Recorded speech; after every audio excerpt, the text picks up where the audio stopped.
10મા ધોરણમાં ભણતો ત્યારે આપણા ગાંધીવાદી કવિ કરસનદાસ માણેક એ એક વખતે અમારા પાંડે સાહેબના ત્યાં કોઈ કામે કે મિત્ર હશે ને આવેલા, અને પછી સ્કૂલમાં તો એક દિવસ મોડા પડ્યા અને હું તો રોજ એમને ત્યાં 4 માઇલ અંધારામાં ચાલીને મળવા જાઉં, પણ એક દિવસે પછી એમને મળ્યો અને મારા કાવ્યો મેં એમની સામે 11મા ધોરણમાં હું હતો ને એ આવેલા, શિયાળો હતો, અને મેં મારા કાવ્યો સઘડી પાસે બેસીને કરસનદાસ માણેકને મેં સંભળાવ્યા. જીવનમાં મેં પહેલા કવિ જોયા.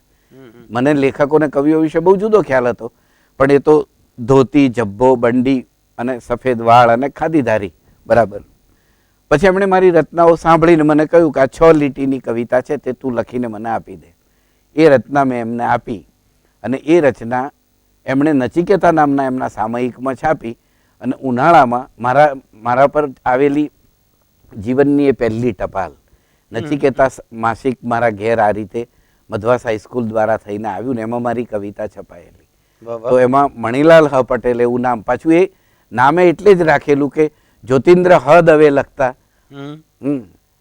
આ રીતે મેં કોઈ મનુ હ દવે લખતા, એટલે એ રીતે મેં કહું મણિલાલ હ પટેલ એમ લખેલું. ને પછી તાંબાનું પતરું હોત તો કાણું થઈ ગયું હોત, એટલી બધી વખત મેં મારું છપાયેલું નામ જોયેલું, પણ એ કાગળ હતો એટલે કાણો ન થયો. તો એ રચના પહેલી, છપાયેલી રચના પહેલી, કઈ કવિતા કહેવાય એવી પહેલી રચના નહીં એમ. પણ આમ કવિને મળવાનું, કવિતા વાંચવાનું, લેખકોને વાંચવાનું, પુસ્તકો વાંચવાનું, હું જૂની SSCમાં પાસ થયો ત્યાં સુધીમાં જાણે એ બધું કામ પૂરું થયું. એટલે આમ પિંડ તમે કહો તો 9મા ધોરણથી જ્યારે પહેલી કવિતા લખવાનું થયું ને વાર્તા ને પછી 10મું ને પછી 11માં તો છપાઈને પણ આપણી એક રચના આપણને પાછી મળી ગઈ, એટલે પિંડ બંધાઈ ગયો હતો. એટલે કદાચ લુણાવાડા ગયા ત્યારે સાયન્સમાં બેસું છું એવું ખોટું કહીને પણ આર્ટ્સમાં બેઠા. પણ એ વખતે પિતાજીનો ગુસ્સો તો આસમાને હશે. હા, એટલે એ કશું આપે પણ નહીં મને, પણ મારા ફોઈ અને ફુવા ના ત્યાંથી હું અનાજ લઈ જાઉં, બાજુમાંથી બાની પાસેથી પણ લઈ જાઉં, અને એક રૂમ રાખીને મિત્રો રહીએ ને જોડે જાતે રાંધી ખાઈએ. એ રીતે હું લુણાવાડા કોલેજમાં ભણ્યો. એ વખતે આપણા એક બહુ જાણીતા, અત્યારે બહુ જાણીતા નિબંધકાર છે, એ નિબંધકાર ત્યાં અધ્યાપક તરીકે પહેલવહેલા મોડાસાથી આવીને જોડાયેલા, અને એ અમને ગુજરાતી ભણાવે. પણ એ વાત બધી થોડી જુદી દિશાની કરે, એ પોતાની વાત વધારે કરે, પ્રેમની અને પ્રેયસીની વાત વધારે કરે, પોતાને ગોલ્ડ મેડલો મળેલા એની બધી વાત કરે, અને હું આટલું બધું કાવ્યની નોટ એમને આપું તો એ તપાસીને આપે પણ નહીં. મારા મનમાં એવી એક છાપ પડેલી કે અમને લોકોને માર્ક્સ જ નથી આપતા, સારું લખીએ તો એ બહેનોને જ વધારે માર્ક્સ હોય. એ જે આજે પણ છોકરાઓ એવું માનતા હોય છે, તે એ વસ્તુ બનેલી. પણ એ પછી મને એમ થયું કે મારે અહીં નથી ભણવું, અને હું મોડાસા જવા માટે નીકળ્યો. તો બાપુજીએ કહ્યું કે મારી પાસે મોડાસાના પૈસા નહીં હોય એમ. પણ પછી ફોઈએ કહ્યું ને થોડું સંમત થયા અને મને મૂકવા પણ આવ્યા, અને હું મોડાસા કોલેજમાં દાખલ થયો FYBA થી. અને ખાસ તો અંગ્રેજી મેઇન વિષય તરીકે અંગ્રેજી રાખવા માટે હું દાખલ થયો. પણ ત્યાં ગયા એટલે ધીરુભાઈ ઠાકર ને પ્રાગજીભાઈ ને JC દવે ને તન્મની શંકર શુક્લ ને આ બધા અધ્યાપકો ને કેટલાક એમાં મહેન્દ્રબીન જેવા કવિ ને પ્રાગજીભાઈ જેવા પણ વાર્તાઓ લખતા ને JC દવે જેવા ભાષા વિજ્ઞાની લીંબડીના, તે ધીરુભાઈ ઠાકર સાહિત્યનો ઇતિહાસ લખનારા અને બહુ જાણીતા. એટલે મોડાસા તો ઉમાશંકરના શબ્દોમાં ઉમાશંકરે કહ્યું કે મોડાસા ઉત્તર ગુજરાતનું ઓક્સફર્ડ છે એમ કહ્યું. એ વર્ષોમાં હું ત્યાં ભણતો, અને ઉમાશંકરને જોવાનું, પેટલીકરને જોવાનું, પન્નાલાલને જોવા સાંભળવાનું, એ બધું જ મારું મોડાસામાં બન્યું એમ. પણ FYBAમાં બન્યું એવું કે મેં જઈને બરાબર કામ શરૂ કર્યું. પછી કે 11 થી 3 સુધી પીરિયડો ભરીએ, પછી કોઈનું વ્યાખ્યાન હોય તો સાંભળીએ, પછી લાઇબ્રેરીમાં જઈએ, ત્યાં બેસીને ચોપડીઓમાંથી નોંધો કરીને મટીરિયલ બનાવું, ચોપડી લઈને ઘેર હોસ્ટેલ આવું, અને પછી એમાંથી હું વાંચું અને તૈયારી કરું. અને એમ કરતાં ત્યારે 4 ટેસ્ટ લેવાતા. એમાં પહેલો ટેસ્ટ ઓગસ્ટમાં લેવાયો, એટલે અને વિષયો તો ત્યારે તો વર્લ્ડ રિલિજિયન પણ અમારે આવતું, જનરલ એજ્યુકેશન પણ આવતું, સંસ્કૃતનું પેપર આવે, 2 અંગ્રેજી 2 ગુજરાતીના પેપર, કમ્પલસરી ઇંગ્લિશ. તો સાહેબો જેમ માર્ક્સ આપવા માટે વર્ગમાં આવવા માંડ્યા એમ તરત એ લોકો કે હુ ઇઝ 83, એટલે 83 રોલ નંબર મારો. એટલે હું પહેલો ઊભો થાઉં તો મને એમ હતું કે મને આપણે મારી મશ્કરી કરશે કે પેપર લખતા આવડે છે કે નહીં એમ. અને હું લુણાવાડાથી આવેલો એટલે એવી લઘુતા ગ્રંથિ પણ ખરી મારામાં એ વખતે. પણ એમણે તરત કે તારા હાઈએસ્ટ માર્ક્સ છે, પછી મને મળજે એમ. હમ. અને એ રીતે 83 રોલ નંબરને એ વખતના ત્રણેય ટેસ્ટમાં બધા જ પેપરોમાં હાઈએસ્ટ માર્ક્સ આવ્યા. ત્યારે મને પેલો તાળો મળ્યો કે સાચે જ લુણાવાડામાં મને માર્ક્સ નહોતા આપવામાં આવતા એમ. હમ. હમ. અને અહીં આ સાહેબોએ આપ્યા. ખરાઈ થઈ ગઈ. હા, અને એટલું જ નહીં, હું ફર્સ્ટ ક્લાસ આવ્યો એટલે પછી એક કશમકશ શરૂ થઈ કે અંગ્રેજીવાળા સાહેબો કે મુખ્ય અંગ્રેજી રાખ SYમાં, અને ગુજરાતીવાળા સાહેબો કે ગુજરાતી રાખ. પણ આ અંગ્રેજી કેમ વચ્ચે આવી ગયું? ગુજરાતીની આખી પરિપાટી ઘડાણી હતી, એમાં અંગ્રેજીમાં જઈને ભણવાનું એમાં એનું મારા મનમાં તો એટલું જ હતું કે બાપુજી એમ કહેતા કે અહીં ભણો, અહીં બધા વિષયો છે. લુણાવાડામાં મેઇન અંગ્રેજી નહોતું એટલે મેં કહ્યું કે મારે મેઇન અંગ્રેજી રાખવું છે, મુખ્ય અંગ્રેજી.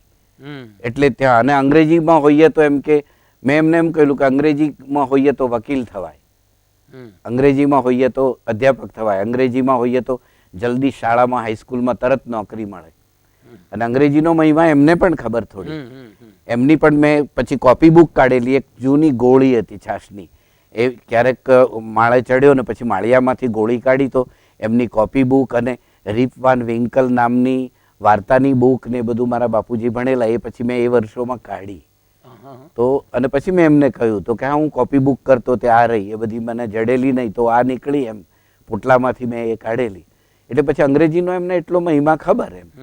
એટલે પછી આમ વચ્ચે અંગ્રેજી આવી ગયું, પણ પછી હું ગુજરાતીમાં જ રહ્યો અને ગુજરાતી સાથે હું પછી એ બે ખેંચતાણમાંથી ગુજરાતી તરફ પલ્લું ગુજરાતી વળ્યું. તરફ, હા, ગુજરાતી જ મેં રાખ્યું. અને એ એક રીતે ઘણું સારું થયું કે એ લેખનને પણ ઉપયોગી. અલબત્ત સર્જન તો કોઈ પણ વિષય હોય તો સર્જન તો કરી શકાયું હોત, પણ ગુજરાતીમાં જ હોઈએ તો જરાક વધારે સંકોરવાનું બને એમાં. એટલે એ વસ્તુઓ કદાચ વધારે સારી રીતે થઈ એમ મને લાગ્યું એ વખતે. અને એ પહેલેથી રોપાઈ ગયેલું હતું હા. નાનપણથી. ચોથા પાંચમા ધોરણથી બિલકુલ. કવિતાઓ બોલતા બોલતા ઘરનો કચરો સાફ કરવો હા, અને પેલાની નીચે ઝાડની નીચે ખાટલો હા. નાખીને કવિતા પાઠ કરતા કરવું. કરતા એટલે એ તો કદાચ મને એમ છે કે ઇનહેરન્ટ અથવા હા. નિયતિ અંદર રોપેલું હતું. બિલકુલ. અને છેલ્લે પાછો વળાંક SY થી FY પછી ગુજરાતી તરફ. અને બીજું એક હતું કે શિક્ષણ હતું ને તે લોકો અજ્ઞાત બહુ, અભણ બહુ, ગરીબ બહુ, પણ એમને એમ હતું કે ભણો તો જ આગળ આવશો, એવો એક સંદેશો, ખબર નહીં પણ એ 50 પછી ગામડામાં એક સંદેશો અમારા પંચમહાલ જેવા વિસ્તારમાં પણ આવેલો કે ભણશો તો જ આગળ આવશો, ભણો એમ. અને પછી કેટલું 7 ધોરણ ભણો, ફાઇનલની પરીક્ષા આપો, તલાટી થઈ જાઓ, આ થઈ જાઓ, શિક્ષક થઈ જાઓ. પણ એ વસ્તુ હતી એટલે શિક્ષણની એક ભૂખ ઊભી થયેલી. અને જે ભણે તે છોકરા એમની મેળે, કોઈ લાઈન દિશા બતાવનાર નહીં. પણ મારું એ કહેવું છે કે શિક્ષકો પ્રમાણમાં સારા હતા એ વખતે. હાઈસ્કૂલમાં તો ઘણા સારા શિક્ષકો અને કોલેજોમાં પણ એ રીતે. ત્યારે આજે વિચારીએ તો એમ હતું કે કંઈ એટલું જુદું નહોતું, પણ તેમ છતાં એમ કહી શકાય કે ત્યારનો અધ્યાપક બરાબર તૈયાર થઈને, સજ્જ થઈને આવે, બોર્ડ ઉપર આખા મુદ્દા લખે અને પછી એમ જ સરસ રીતે ભણાવે. મેં જોયું કે હું મારું અધ્યાપકપણું છે એને હું જોઉં તો હું મારા આ શિક્ષકો પાસેથી શીખ્યો. ધીરુભાઈ ઠાકર કેવી રીતે ભણાવે, તન્મની શંકર શુક્લ કેવી રીતે વિષયમાં ખોવાઈ જઈને ભણાવે, મહેન્દ્ર અમીન કેવી રીતે અસ્ખલિત ઇંગ્લિશ બોલતા જઈને ભણાવે, MI પટેલ કેવી રીતે બોર્ડમાં લખતા જાય અને મુદ્દા મધ્યકાલીન ઇતિહાસ સમજાવે. એટલે હું એક એવો માણસ છું ભદ્રાયુભાઈ કે હું આ લોકોને કામ કરતા જોઈને શીખનારો માણસ છું. નહીં તો મને કોઈને મળવું કેમ એ પણ ના આવડે. તો કોઈ માણસ મળવા આવે તો આપણે ઊભા થવું, ઊભા થઈને મળવું, આવે તો એને આવકારવો, આપણું ઘર હોય તો એને પછી બહાર સુધી મૂકવા જવું. એ સંસ્કાર પણ હું આ રીતે શીખ્યો. બીજાને જોઈને હું વાંચતા શીખ્યો, વિચારતા શીખ્યો. સરસ ડિલિવરી કેવી રીતે કરવી, સારા વક્તા કેવી રીતે થવું, સારા અધ્યાપક, સારા શિક્ષક કેવી રીતે થવું, એ બધું હું મારા સાહેબો પાસેથી આ રીતે શીખ્યો એમ. એટલે મારામાં કદાચ એ વસ્તુ વધારે હતી. જિજ્ઞાસા તો હતી જ, પણ કદાચ હું મહત્વાકાંક્ષી હતો એવું મારા મિત્રો એ વખતે તો મને બહુ આકરી રીતે કહેતા કે તું બહુ મહત્વાકાંક્ષી છે એમ. પણ મેં કહ્યું, તું એમને એ વખતે કોલેજમાં જોડાયો ત્યારે કહેલું કે મહત્વાકાંક્ષા હું ગમે એટલી રાખું પણ મારી શક્તિ હશે એટલું જ મને મળવાનું છે એમ. તો મહત્વાકાંક્ષાના કારણે હું બધી દિશામાંથી મેળવવા મથતો અને પછી આગળ જવા મથતો. મને તરત એમ થાય કે આ કવિતા જો ઉમાશંકરે લખી, આ વાર્તા જો પન્નાલાલે લખી તો આપણે કેમ ના લખી શકીએ એમ. ભૌમિયા વિના વાંચીને એટલો પ્રભાવ પડેલો કે આપણે ગીત લખવામાં થઈએ. લોહીની સગાઈ વાંચીને એમ થયેલું કે માની મમતા મંગુને મળીને આપણને ન મળી એમ. તો લોહીની સગાઈ ભણાવું ત્યારે આંખ ભીની થાય. જનનીની જોડ સખી નહીં જડે કે સુંદરમનો બાનો ફોટોગ્રાફ ભણાવું ત્યારે હાઈસ્કૂલમાં પણ BA થયા પછી મારે 2 વર્ષ નોકરી કરવી પડી એમ. BA થઈને મેં મધવાસ હાઈસ્કૂલમાં 1 વર્ષ ને 1 વર્ષ વડાગામમાં, અને હું શનિ રવિ MA કરવા જતો કારણ કે મારે નોકરી કરવી બહુ જરૂરી હતું. અને એ જમાનો જુઓ કે મોડાસા હોસ્ટેલમાં હું 6 મહિના રહું, 6 મહિના પાછો પ્રાઇવેટ રહું જેથી પૈસા બચે, ઘરનું ખાવાનું લાવું. પણ એ જમાનામાં હોસ્ટેલનું બિલ 48 રૂપિયા ફૂડ બિલ આવતું. પિતાજી 45 રૂપિયા માંડ મોકલી શકે, 40 મોકલે, 5-7 રૂપિયાની તૂટ પડે એટલે હું છાપા નાખવા જાઉં, દૂધ વેચવા જાઉં. મારો એક મિત્ર હતો પ્રવીણ રાવલ, એની જોડે હું એ કામ કરું. ધીરુભાઈ ઠાકરને ખબર પડી એટલે ધીરુભાઈ ઠાકર એમના ઇતિહાસનું મટીરિયલ જે હોય, ઇતિહાસનું લેખન એ આમ ફેર જ હોય, પણ મને કે આ ફરી લખી દે. એ સાહેબ મને ફરી લખવા આપે, મારું ફૂડ બિલ એ ભરી દે. ઘણી વખતે ધીરુભાઈ ઠાકર મારું ફૂડ બિલ ભરી દે, મારી પરીક્ષાના ફોર્મના પૈસા એ ભરી દે. પુઅર બોયઝ ફંડમાંથી મને એ પૈસા આપતા જેમાંથી હું કપડાં લાવું. પણ FYBA તો બદરાયુભાઈ મેં મારી પાસે 1 લેગો ને 2 બુશર્ટ હતા, અને 2 બુશર્ટ પણ પેલા જેઠાભાઈ અમદાવાદથી એમના શેઠના દીકરાના લાવેલા, તે મને આપેલા. કારણ કે ગામમાંથી કોલેજ કરવા જનારો હું પહેલો જ વિદ્યાર્થી હતો. હા, PhD થનારો પહેલો, MA થનારો પહેલો.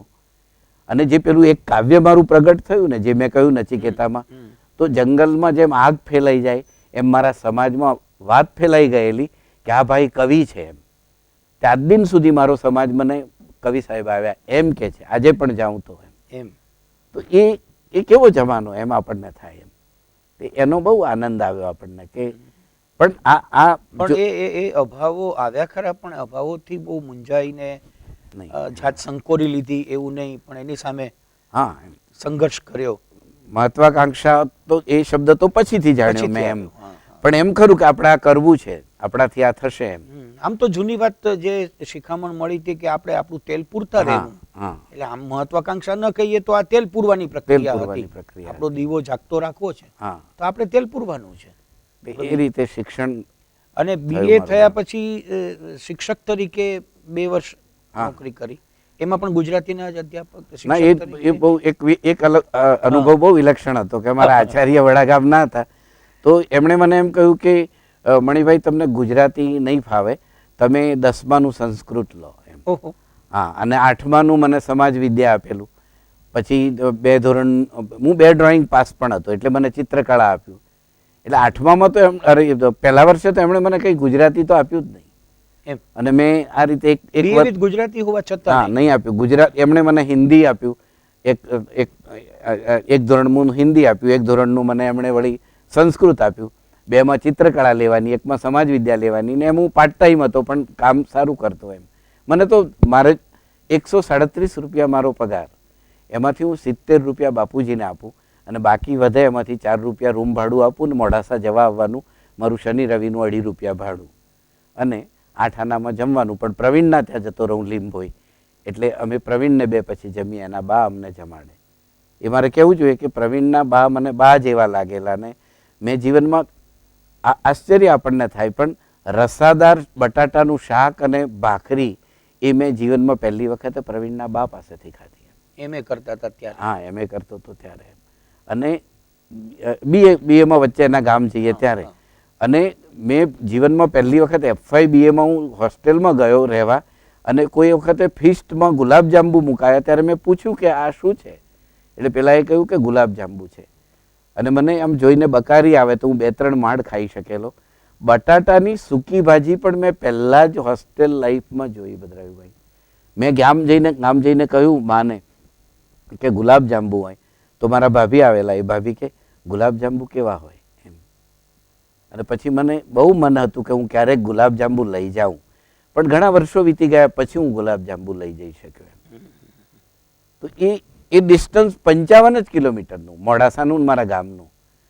તો ત્યાં ગુલાબજાંબુ છે, અને મારા ગામમાં ગુલાબજાંબુનું નામ પણ નથી. એ 1970, 72, 73ના વર્ષોની હું આ વાત કરું છું.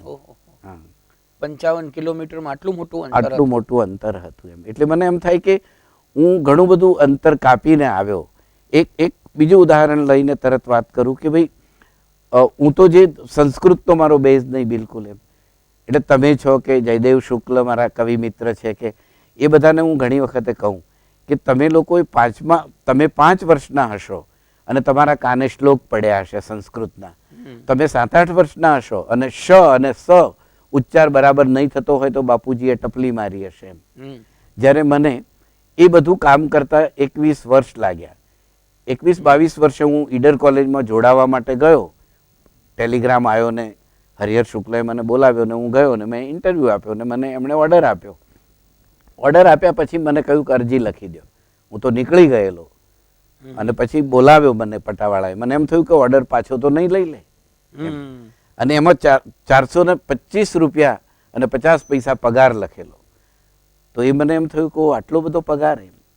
અને પછી એમણે મને બેસાડીને કહ્યું કે અરજી લખી દો. પછી અરજી લખી ત્યારે એમણે મને એમ કહ્યું કે મણિભાઈ એક ધ્યાન દોરું કે શબ્દ નહીં શબ્દ એમ. ત્યારે મને થયું કે તો પછી મોડાસા હું શીખ્યો તો સાહેબોએ કેમ ધ્યાન નહીં દોર્યું એમ. અને ત્યારથી હું પછી બરાબર શબ્દ અને સાહિત્ય એમ એક દંત્ય સ છે ને બીજો તાલવ્ય શ છે એ બરાબર બોલતો ને એ રીતે હું ગોઠવતો થયો એમ.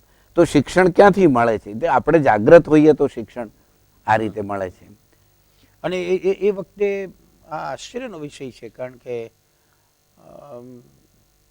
એક આચાર્યએ આપને ઓર્ડર આપ્યો અને પછી આટલું બહુ સહજતાથી પાછું શીખવી પણ આપ્યું. હા, શીખવ્યું કે આમ કે આ છે.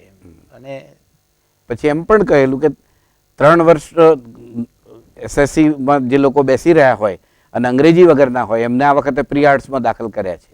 એટલે વિદ્યાર્થીઓ તમારા કરતાં મોટા છે તો તમને ફાવશે? મેં કહ્યું સાહેબ 2 વર્ષથી સ્કૂલમાં ભણાવું છું. અને મેં એમ કહ્યું કે મારી સ્કૂલના આચાર્ય એ વખતે 1 વર્ષ મેં ફૂલ ટાઈમ મદ્રાસ હાઈસ્કૂલમાં કામ કરેલું પાર્ટ 2 વખતે અને એ આચાર્ય મને આવવા નહોતા દેતા. એટલે એમણે મેં કહ્યું કે સાહેબ મને આવવા નહીં દે પણ હું આવીશ જ એમ. અને પછી સાહેબે એમ કહ્યું કે તમે એ વિદ્યાર્થીઓને ભણાવી શકશો? મેં કહું હા એમ. અને પછી હું ભણાવવા વર્ગમાં ગયો હોઈશ ત્યારે હરિહર શુક્લ એ ક્લાસરૂમની પાછળના ભાગમાં હું ન દેખું તેમ ઊભા રહીને એમણે આખો ક્લાસ મારો કેવો જાય છે કે વિદ્યાર્થીઓ પજવતા તો નથી ને એમ. એ પ્રી આર્ટ્સનો ક્લાસ. તો એવા આચાર્યો હતા કે અને પછી 4-6 માસ પછી મને એમણે એક વખત એમ કહ્યું કે બહુ સરસ જાય છે મણીલાલ. અને પછી જ્યારે મારો પરિચય બીજાને આપતા ત્યારે એમ કહેતા નાનો છે પણ રાઈનો દાણો છે. અને હું સિંગલ બોડી એ વખતે માત્ર સફેદ જ કપડાં પહેરું અને એટલો નાનો લાગતો હોઈશ કે ઈડર કોલેજમાં જોડાઈને પગથિયા ચડતો હતો ને 8:15 થયા લાઇબ્રેરીમાં જઈને પુસ્તક લઈને આવતો અને મારા જેવા જ સફેદ કપડાં મારાથી વધારે ઉજળા સફેદ કપડાવાળો પટાવાળો બેઠેલો દીપસિંહ મૂછબૂછ બરાબર.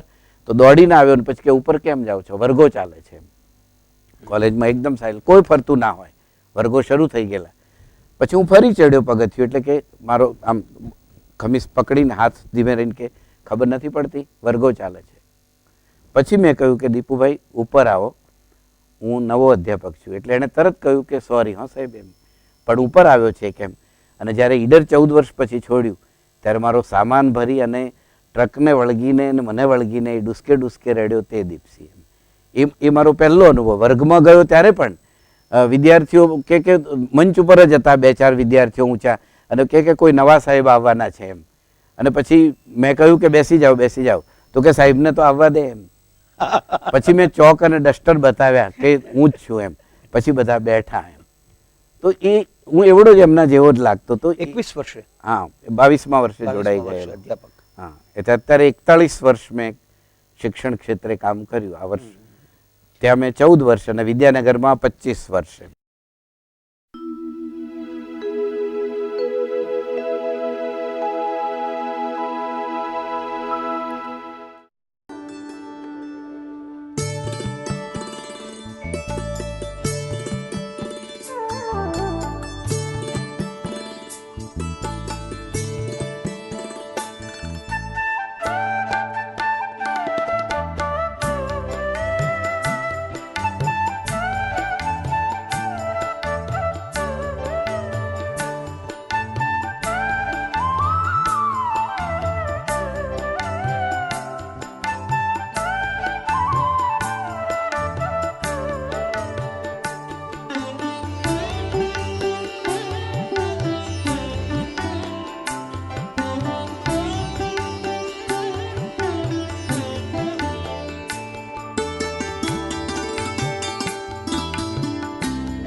મણિભાઈ, ઈડરની કોલેજમાં જી. કોલેજ ઉપરાંતની પણ કેટલીક પ્રવૃત્તિઓ અંગે કંઈ?